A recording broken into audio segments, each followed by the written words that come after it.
When it's a good jump, I can tell that I get a lot more height and it's just a lot more smooth. And I know when my landings are good because you can see like the sand flying everywhere. So that's when you can tell it's a good landing.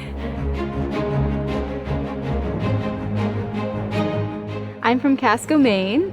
I've lived here pretty much my whole life. I went to school in Georgia, but now I'm back in Maine training, and I love it. Whenever I think of being from Casco, it's always very special in my heart. I'm definitely very connected to it no matter where I am. So I grew up pretty much with the Hancocks. I did sports with their daughters, and Kevin was my basketball coach, I think in 8th grade. And he was my favorite basketball coach that I've ever had. He's an amazing guy, amazing people, amazing families. When I won the high school championship, I came back and they had like a surprise homecoming for me. And it was in the Casco Community Center.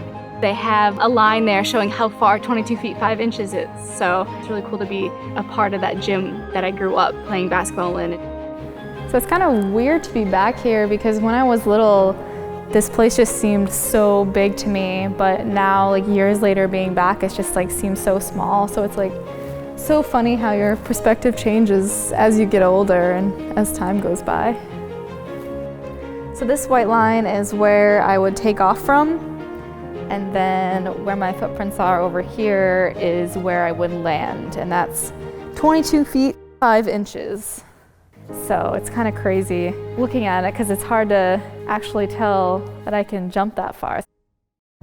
I was diagnosed with type 1 diabetes when I was 10 years old, and it was really a shock to my family. I told them to give me the syringe, let me give myself my first ever shot of insulin. I wanted to do it.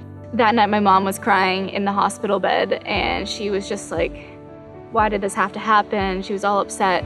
And I just looked at her, stop crying, everything's gonna be okay. And I think ever since that moment, I've just kind of took charge of it and had a peace about it. And I think because I was diagnosed so young, that's why I'm able to work hard every single day now and work for my dreams. I go around, I do a lot of speaking to different places, but I mainly try to go and inspire others who have type 1 diabetes and just explain that it doesn't have to be something that stops you. You can control it, and you can go out and do whatever you want to do, and you don't have to hide, you don't have to not tell other people about it, but you can kind of embrace the disease and go do whatever you want to do because it's not a bad thing. So it's really cool to have that connection with the Hancocks. We're both from the same town in Casco. It's definitely not like a surprise that they would be so kind to sponsor me because it's such a tight-knit community. It's just amazing that they would do something like that, and it means so much to me. It's so special that I grew up with them and now they're like helping me go out and pursue my dreams of making the Olympics. So it's pretty amazing.